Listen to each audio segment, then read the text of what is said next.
We are live on the Conversations That Matter podcast. I hope everyone can hear me all right. It is Thursday. Hard to believe it's Thursday. Weeks where there's holidays just seem to go so fast. It's because it's not just the holiday, it's the day before, it's the day after. You're preparing, you're recovering. We had a good time, though, at my house. Trying to even remember what I did now. I actually smoked a bunch of ribs, which was nice. I really like smoking ribs. I just got into that, and I've only smoked ribs so far, pork ribs.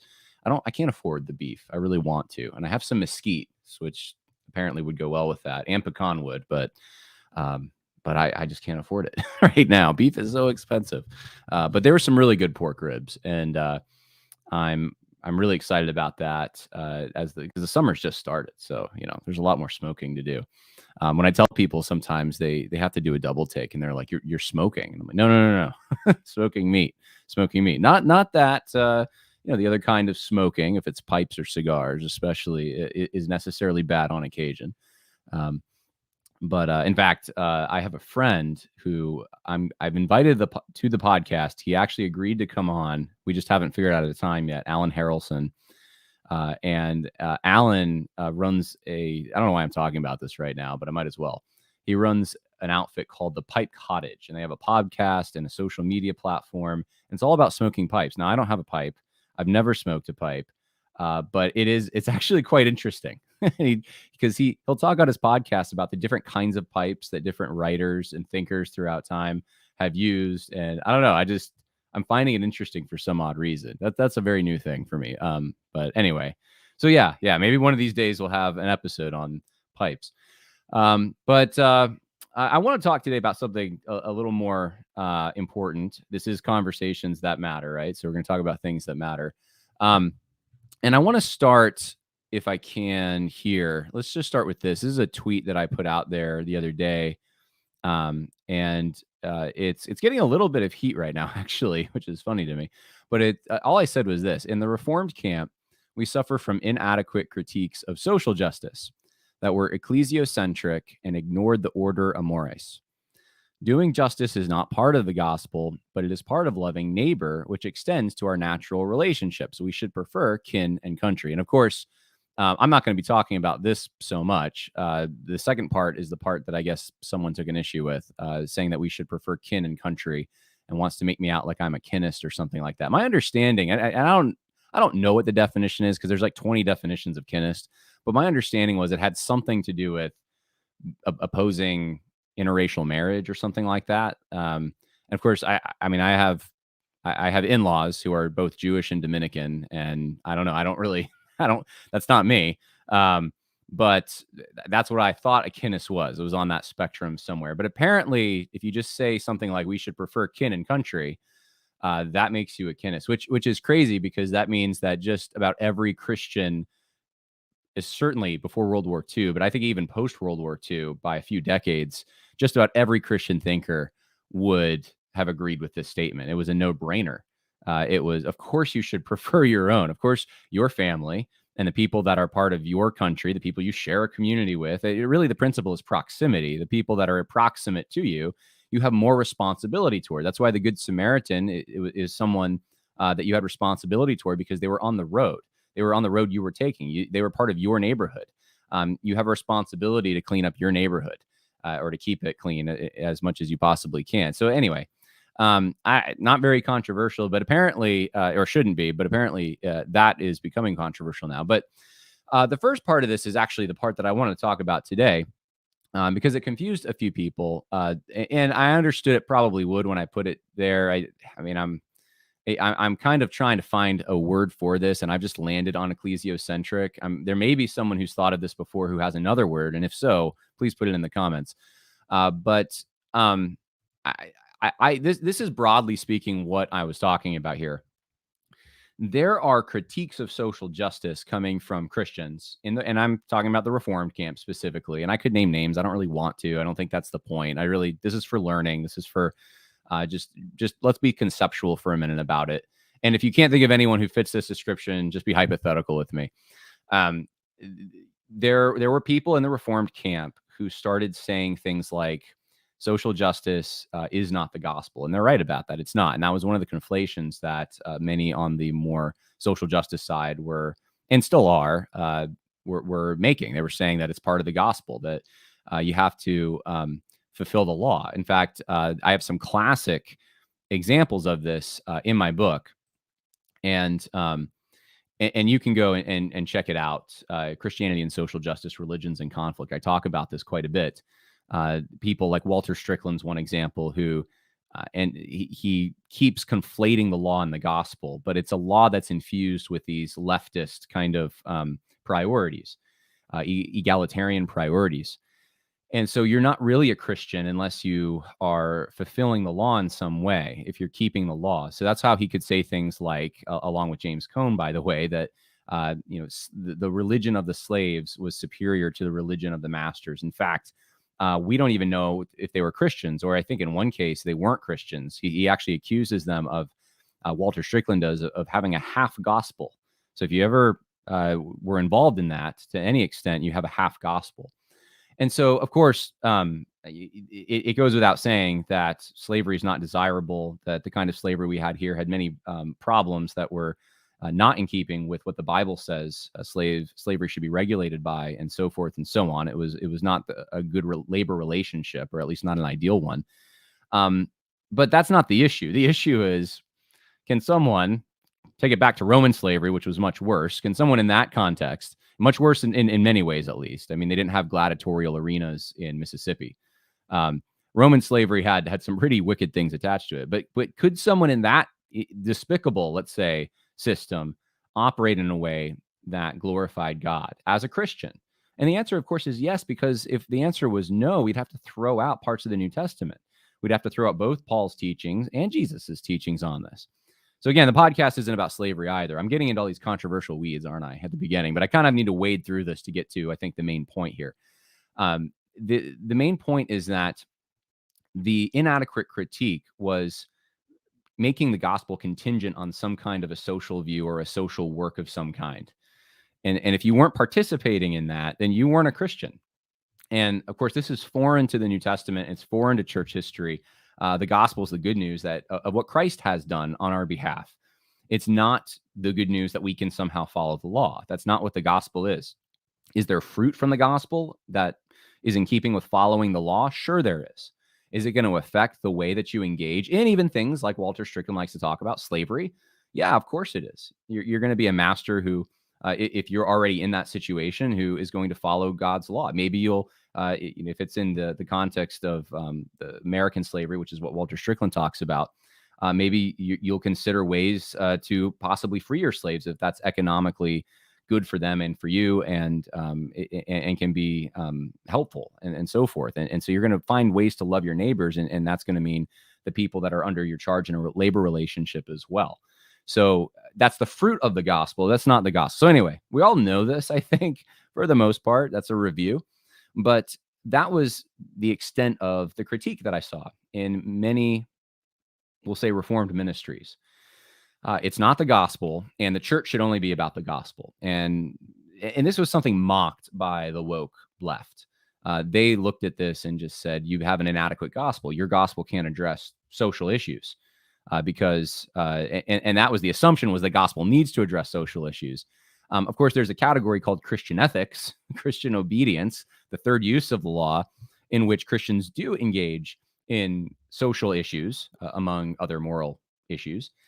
And so it's not for the gospel to necessarily do those things. The gospel changes hearts and then makes you want to follow the moral law. It creates a new relationship with Christ. And so you're not running from the policeman anymore because you're afraid you're going to get caught. You're not suppressing the truth and unrighteousness. You're embracing the truth. And you have no fear of God because Christ Jesus has taken that penalty. And so you then, as a redeemed person, are going to fulfill the law.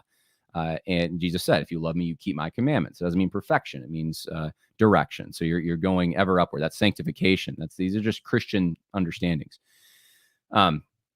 But one of the issues I think was that we never fully, at least many Reformed ministries, never fully went to the extent they should have. They didn't cut off the social justice stuff as the root. They didn't identify in this egalitarian impulse that it has for this leveling kind of equality in society, this elimination of disparities and so forth. They didn't go after that as very aggressively. Some did, but many didn't. The end of their critique was just it's against the gospel. At least that's the emphasis that I saw.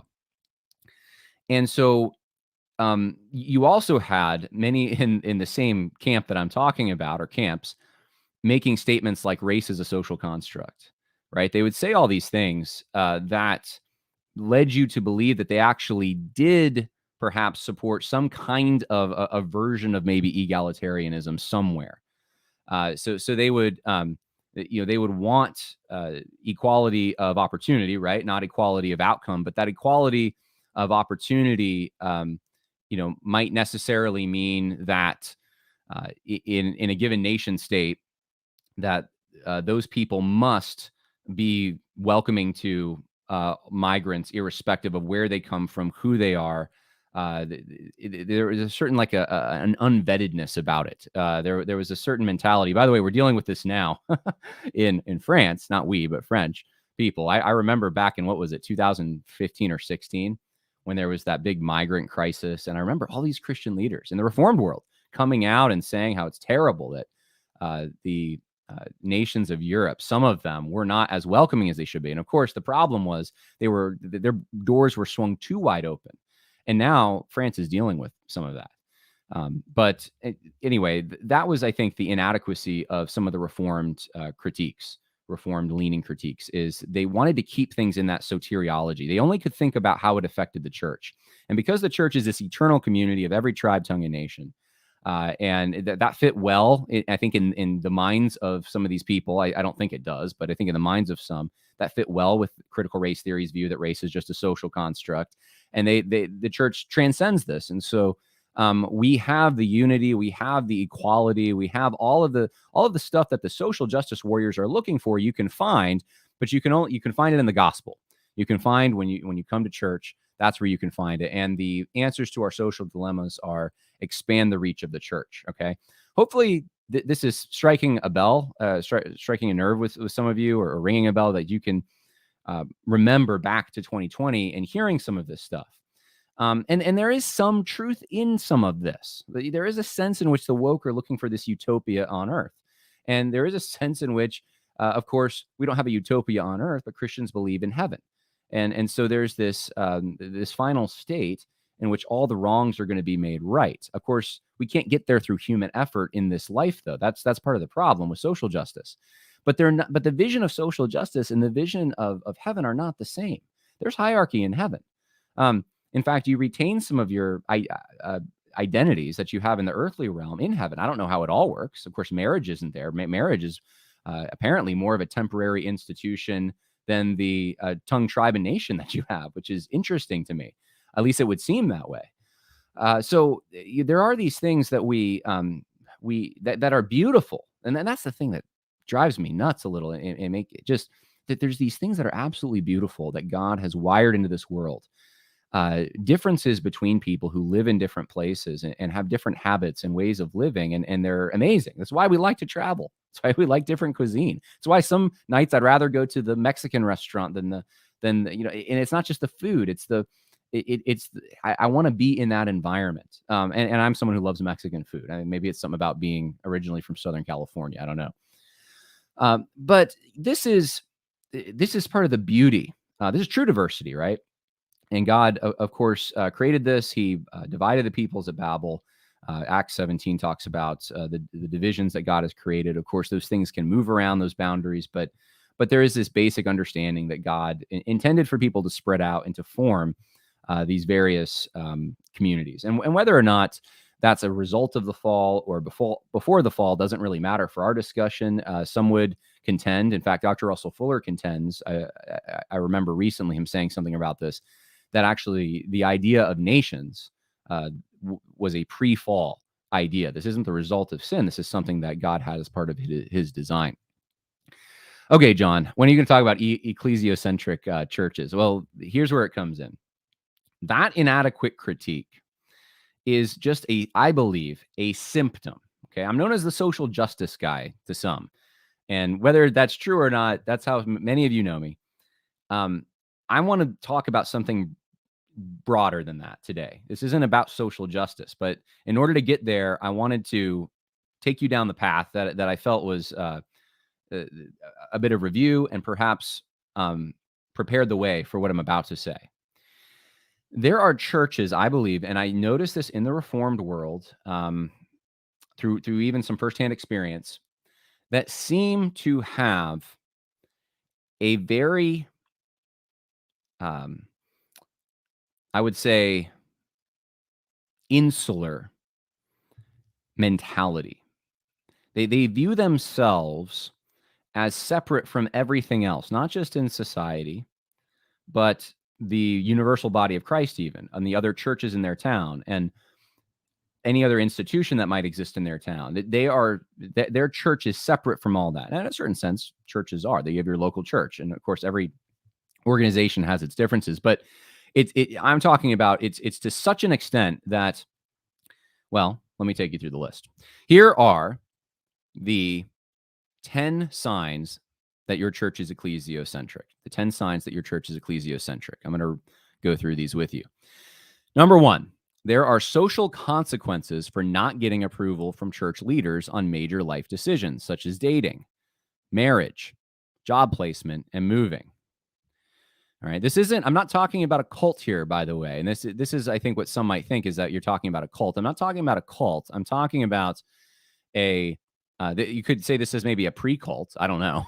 Maybe like this is a church that could go towards a cult, or it's on the spectrum or something, but I wouldn't call it a cult yet. I think it's just an imbalance. And by the way, there are other imbalances I'll talk about at the end of this list, but that's number 1. And there's many stories I have of people who in churches like this were told who they could date. I mean, specifically, not just a category of here's advice, date a Christian, date someone who's compatible with you in various ways. No, like this person you must date, and this person you cannot date. Other life decisions like moving, the church must approve, or the assumption is it might be an unwritten rule. The church should approve moving. That's one of the signs that you might be an ecclesiocentric church. It's a place where the leaders there really take their job seriously, but it's so serious, and it's not even seriously wouldn't be the word. It's actually they almost see themselves as dictators. They go beyond their role of advising in these matters to being dictatorial and saying you must submit. All right. Now, any authority structure can have this, right? You can have labor relationships like this. You can have husband-wife relationships, child-parent relationships.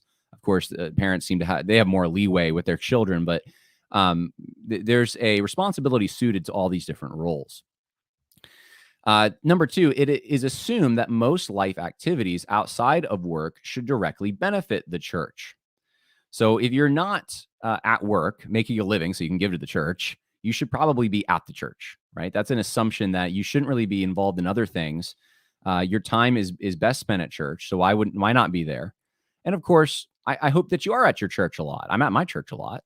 But the assumption that that's just the way that you should live, you should emancipate yourself, separate yourself from all these other arenas in order to just be at church, that's not correct. Number 3, a pressure exists to substitute voluntary membership outside the church for one's inside the church. So if you were saved, let's say, and you were part of a bowling league or a knitting club or some other civic organization, let's say you were part of a veterans group or something, there's a pressure now perhaps to substitute those memberships, to see those as worldly in some way, and certainly not as important, beneath the importance of being at church for Bible study or whatever. And of course, there's spiritual life and significance to being at church that those other organizations cannot offer. That's true. But where are you going to witness? Where are you going to form relationships with other people so that you can share the gospel with them, right? That's not even the only reason to be part of those organizations. I mean, some of these are just enjoying the good gifts that God has given, and building community strength and leadership, and learning leadership skills, and being involved in sports can really hone that kind of thing. And it's in ways that you may not be able to mature even in church settings, to be honest with you. There's one of the problems that I've seen with people who go straight from seminary to a church and they've been through Bible school, they've never actually worked a real job, they have a problem in this area. I would say work for a while, work for a few years at least, get some experience under your belt, learn how, get outside the bubble, learn how people who aren't saved think, learn to interact with them, and then you're going to be a better pastor, in my opinion. Leaders are fatigued from the pressure of creating and maintaining extensive activities designed to place people's lives under church influence. Leaders are fatigued from the pressure of creating and maintaining extensive activities designed to place people's lives under church influence. So if there's a Boy Scout group, let's say, now Boy Scouts isn't the best organization to use at this point. Let's use a different one. Let's use Trail Life. I was in Boy Scouts, so when it was still Boy Scouts and not just any gender scouts.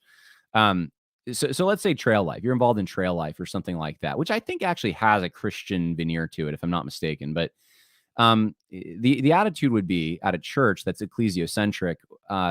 We need to take those activities that you're doing out there, and we need to have those run those through the church. It's got to be pushed through this channel that's ecclesiastic, in order for it to be legitimate, in order for it to not to I don't know, to redeem it somehow. And so what happens is these ministries are created to be alternatives to everything that the world could possibly have. And when you do that, it's just not possible in most churches. You don't have the bandwidth. You don't have the support to be able to run all that. And so you have a few people who are burnt out trying to keep up with programs, when honestly, it's just beyond what you see in the New Testament. People, especially in Acts, they were at church every day, but it wasn't like an official program that it was organic, is what I'm trying to say. There was a lot more organic natures to it. And on Sunday morning, obviously that's planned and so forth. But can you imagine doing that every day with the same staff that you currently have at a church? It just doesn't work. And so there is this scale problem to trying to reimagine and then recreate all these alternatives to what's out there. I mean, why not go to your Trail Life group and just influence it for Christ? Why not have a Christian Trail Life group? Why does it have to be under the banner of the church, right? And these are tendencies. Again, these are not all hard and fast rules. These are just tendencies for you to evaluate. Leaders emphasize loyalty to their particular church over other social institutions, including the universal church. So you often see this with churches that have brands. They might even have brand logos. Not that that's wrong, but you hear a lot of talk in these churches about our church. You don't hear a talk about other things like the universal body of Christ as much. In fact, maybe there's even a jealousy if you leave that church to go somewhere else. That could promote gossip. That could promote them coming up with some kind of a reason because they feel slighted that you left, that they can still feel superior and that you were the problem and not them.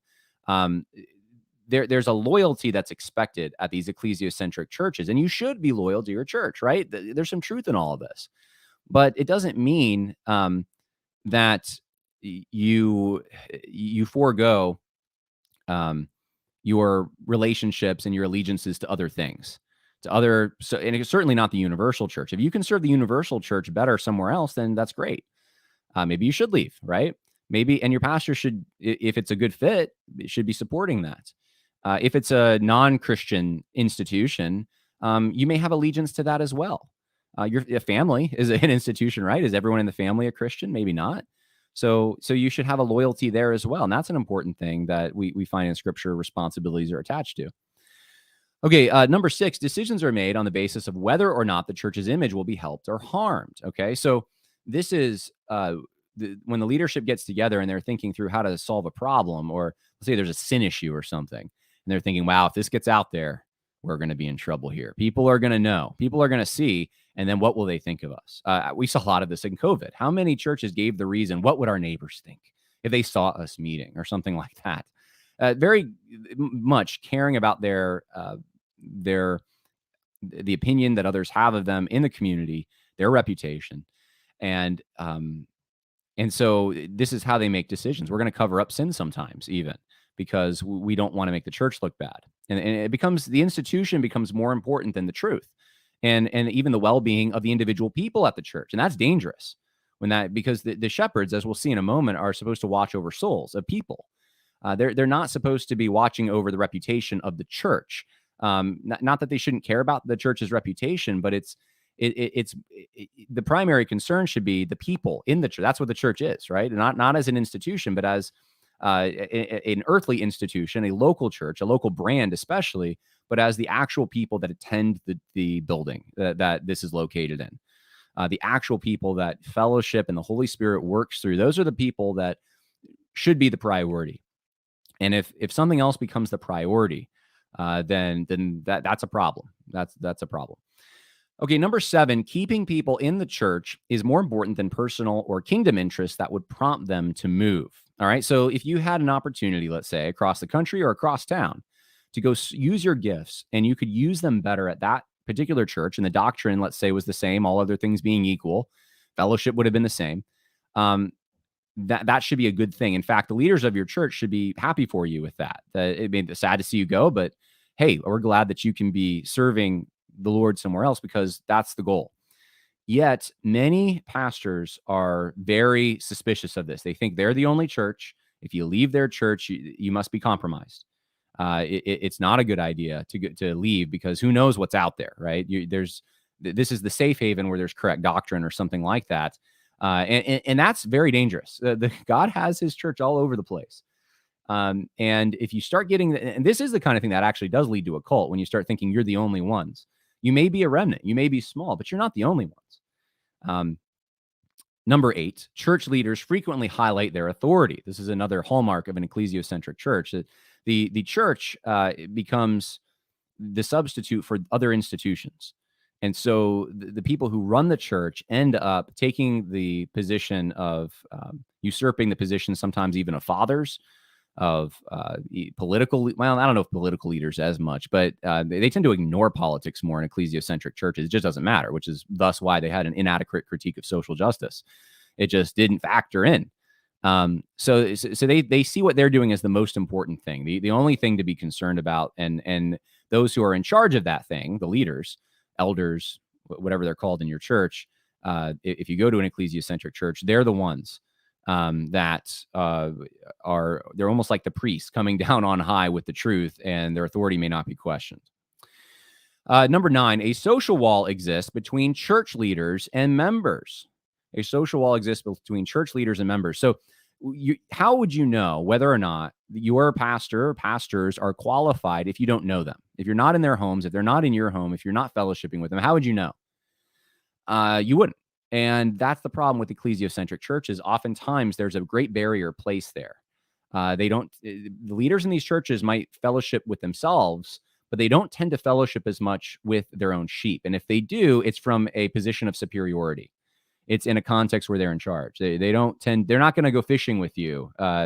Maybe there's a few people in the church, maybe the high givers or something, they'll go fishing with them, but they're not going to naturally gravitate towards people who are the sheep, the one, and that it should be the opposite in a way. Actually, the leaders should be, they can fellowship with each other. They need the encouragement and support, but their responsibility is to the flock, to the sheep. Number 10, excuses or course corrections instead of repentance is given in the event of leadership mistakes. So if the leadership does something wrong, if they make a mistake, the financial indiscretion, someone's committed a moral failure in leadership, instead of repenting, let's say, instead of going public with it and saying we goofed, here's what we did, we're accountable to you, and we're obviously accountable to the Lord, but it's the congregation. Even if you're in an elder-led or elder-run church, you still have these qualifications that the congregation needs to be able to assess. And so if you're in a church that's ecclesiocentric, you're going to be shielded from that. You're not going to be able to assess, because there's going to be course corrections. There's going to be, without admitting that they were wrong, they'll just correct course, or they'll just make an excuse for why something wrong happened. So these are the signs, the 10 signs your church is ecclesiocentric. Now, I want to talk about some Bible verses and just some quotes here from John Calvin and John MacArthur. But some of the relevant Bible passages, these are more about the authority. I thought about putting some on the mission of the church as well. I think that's pretty straightforward for most of us. The mission of the church, of course, is the Great Commission to make disciples. And of course, this happens through the building up of the church through various spiritual gifts, as we find in 1 Corinthians chapter, I guess, 12, 13, 14. We find this model given, and everyone has a different gift in the church. They work together for the building up of the entire body, right? That's how it works. And this is supposed to encourage maturity, and this is making ready the bride of Christ. I mean, the church is this eternal institution.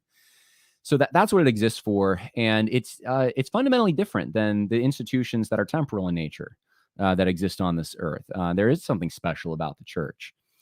Someone asked me if I believed.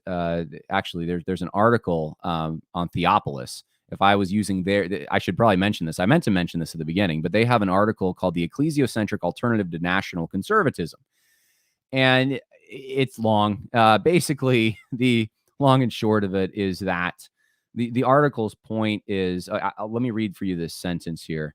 See if I can find it.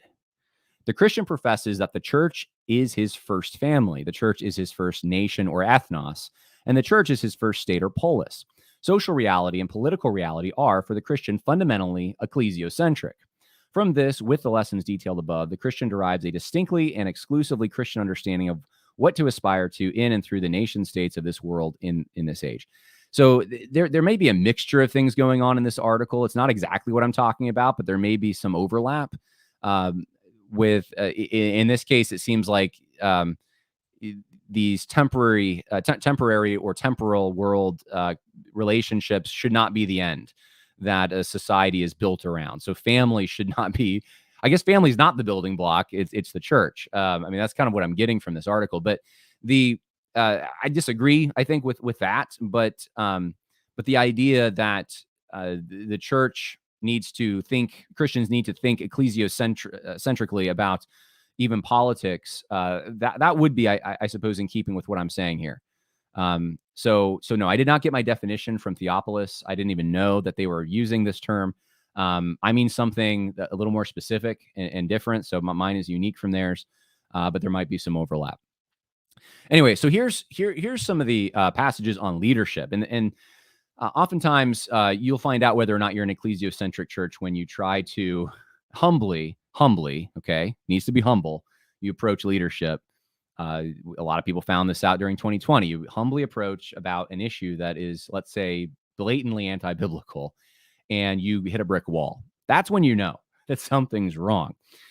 There should be a receptivity. Even if there's a disagreement, there should be a receptivity and a willingness to be corrected if you're not seeing something. That's actually the fundamental to a Christian spirit, is this willingness to, hey, if I'm wrong, I want to know it, and I want an opportunity to repent.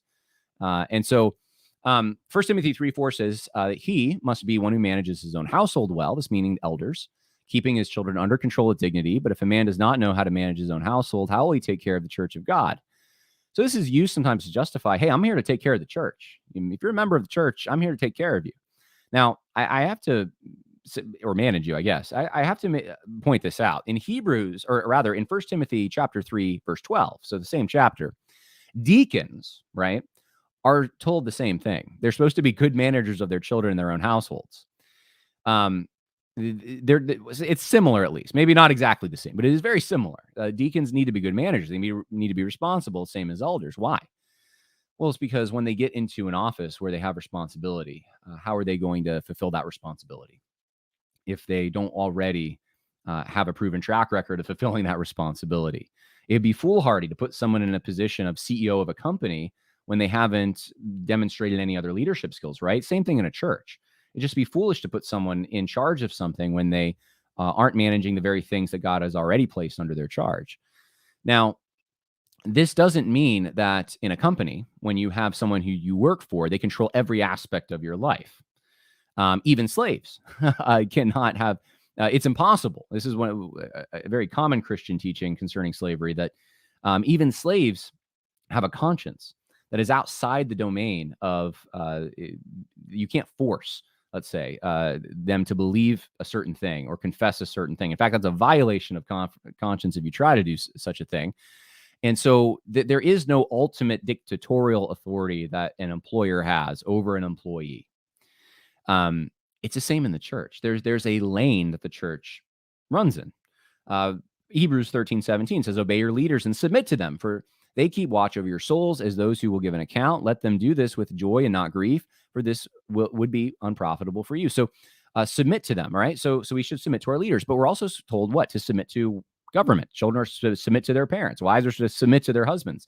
Does that mean in every circumstance that is a blank check that you must do whatever the pastor says? No, that's not what that means. It means that you're supposed to be obedient to God, and pastors, just like these other authorities, have delegated power. They have power that God has granted them in order to manage your lives in certain aspects, though, of your lives. And in this case, it's what? It concerns your souls as those who will give an account. So, of course, your soul affects a lot of things. Your soul is very important. It's pretty intrinsic. But your soul is also a very specific thing, right? It's that immaterial part of you. This doesn't get into this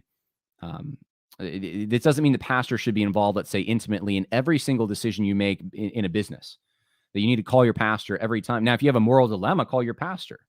Why? Because your soul is on the line. Your soul is grieved over something. This is a time, if you're confused, your pastor can give guidance, but that's a different kind of authority. That's not the authority. That's not dictatorial authority. That's a kind of authority that comes with in a circumstance like that, coaching or giving advice.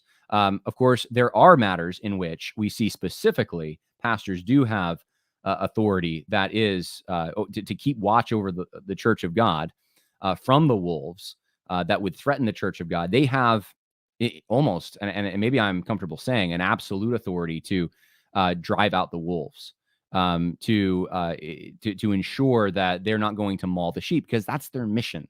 Is the sheep.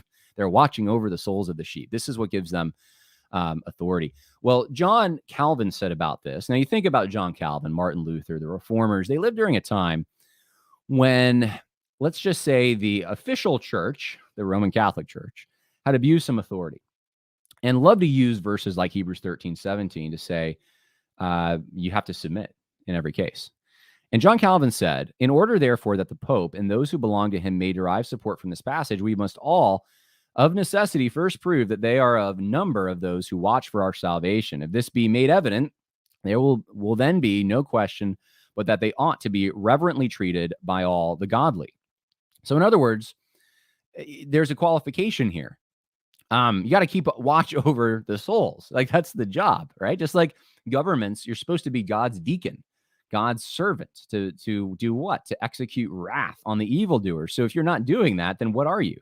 Well, you've abrogated your authority when you start stepping outside of that. And that's the point here that John Calvin's making. He says, look, there's no question you should submit to the ecclesiastical authority, but just know that there's a lane that they're in. They must first prove that they are of the number of those who watch for our salvation. And that's how he took the watching over your soul. That this is things that would jeopardize your salvation, things that would jeopardize your spiritual health in a very drastic way.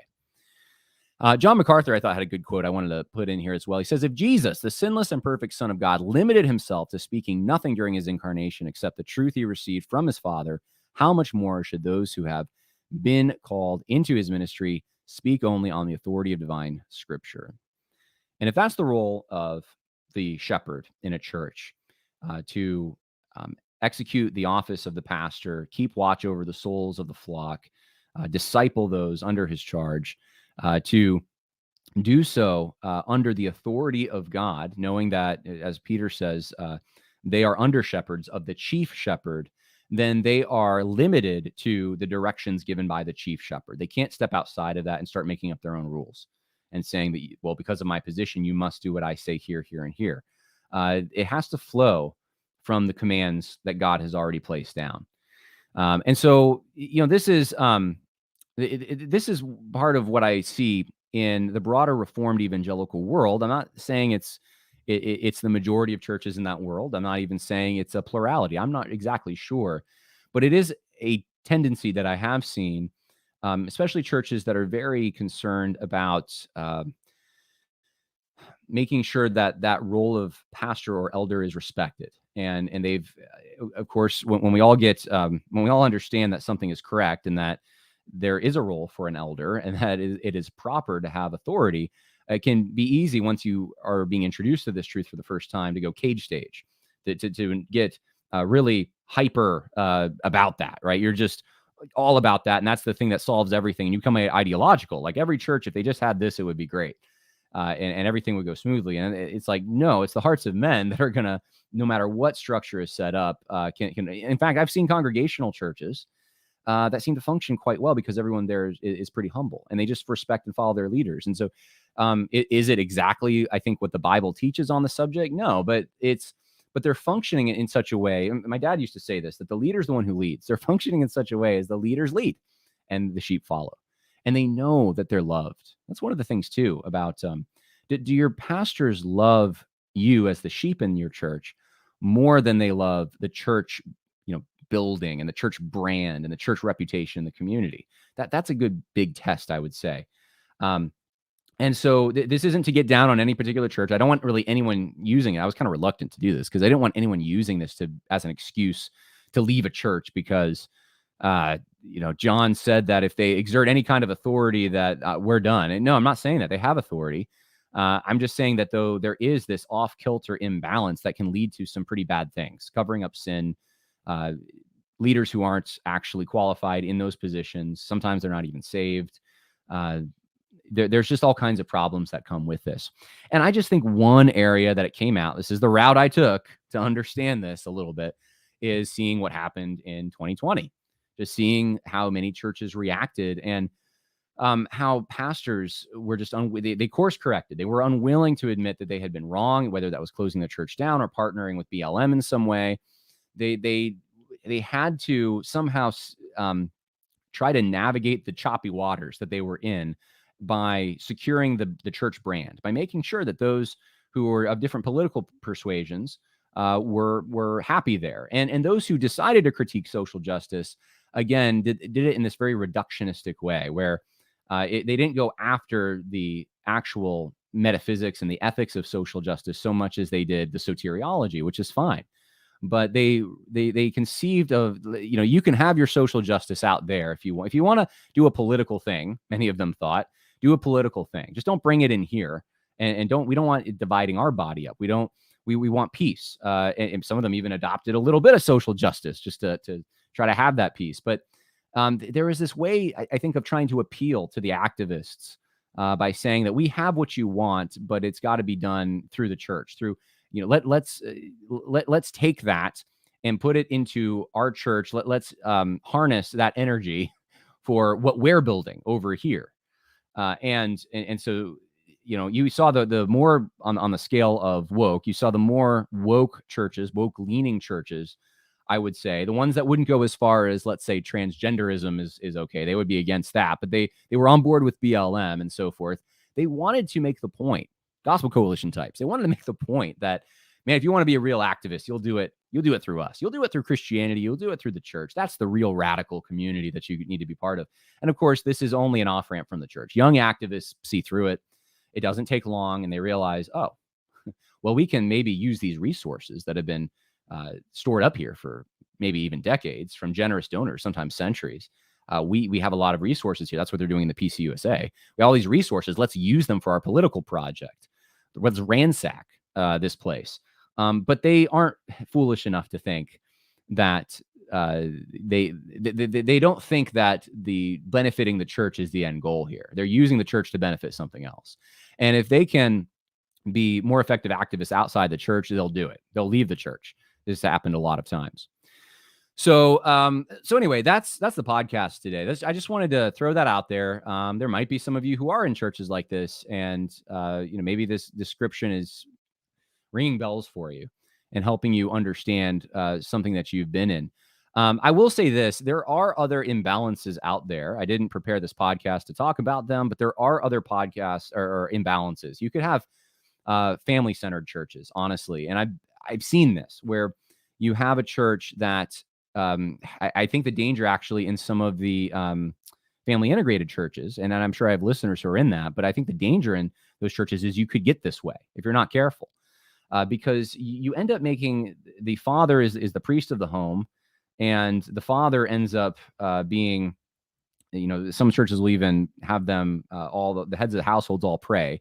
So I don't know what the single people feel kind of left out at that point, but that's what they do, and it's just they really they put such on a high pedestal having kids and having families, that becomes what Christianity is, and it's all about family values. It's all a lot of these churches end up being very active in the pro-life stuff, which is great, or abolition stuff, which great. Get involved in that. But there can be imbalances with that. You can have an imbalance where the church serves that purpose. It's not about making disciples so much as it is having kids and making families, right?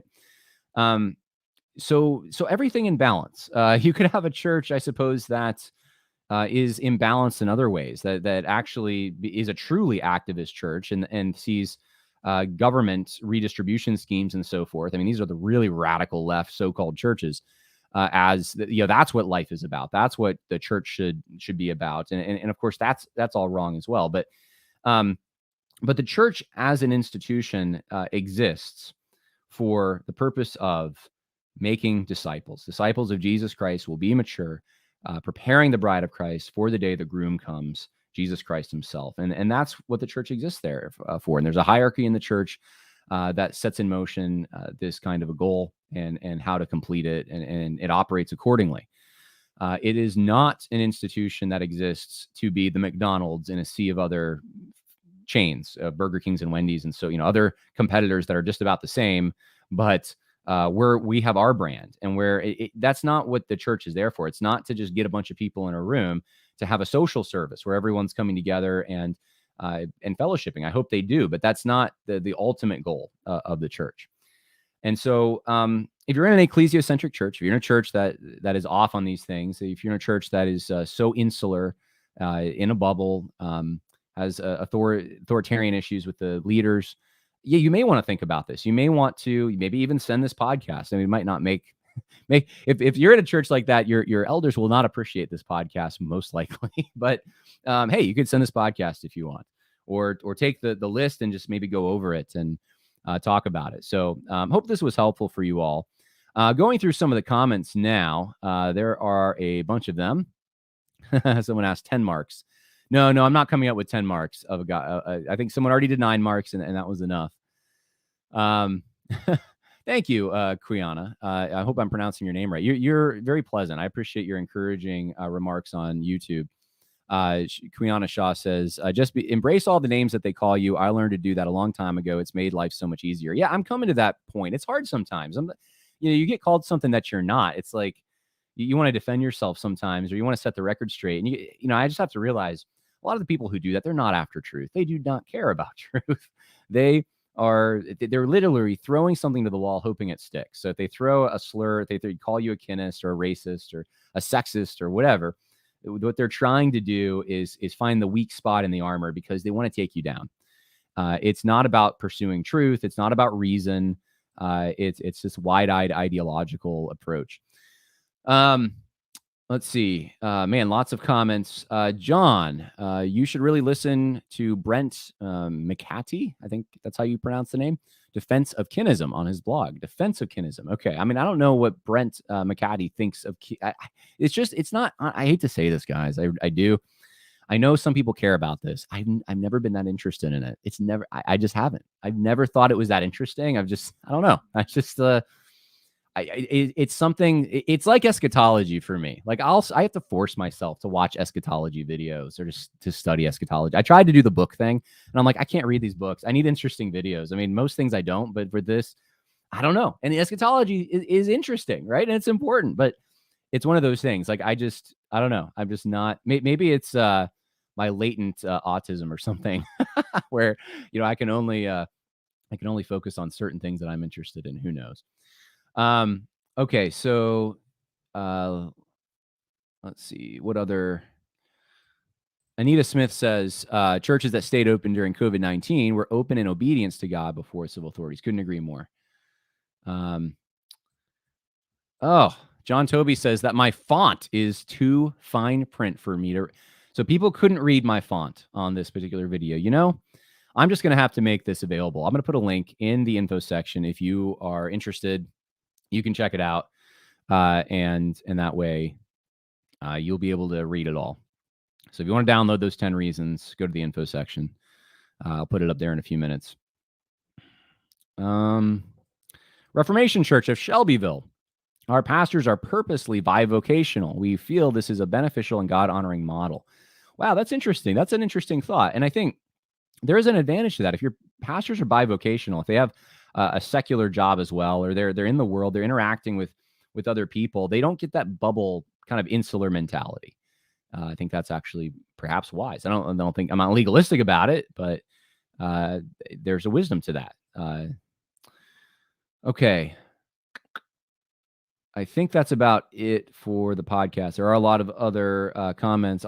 Just one more. Robert Sparkman, he's one of the patrons. He says, John, a lot of the traits you described in regards to churches applied to the cult I was part of as a young man. Yeah, that's what I said. I think it might be the road that leads to a cult. Exclusiveness appeals to vanity. Yep. There's almost like a Gnostic appeal there. And I'm using Gnostic very loosely and probably shouldn't have even used that word. But there is this like kind of like we have the truth thing. And we like that. We have the truth.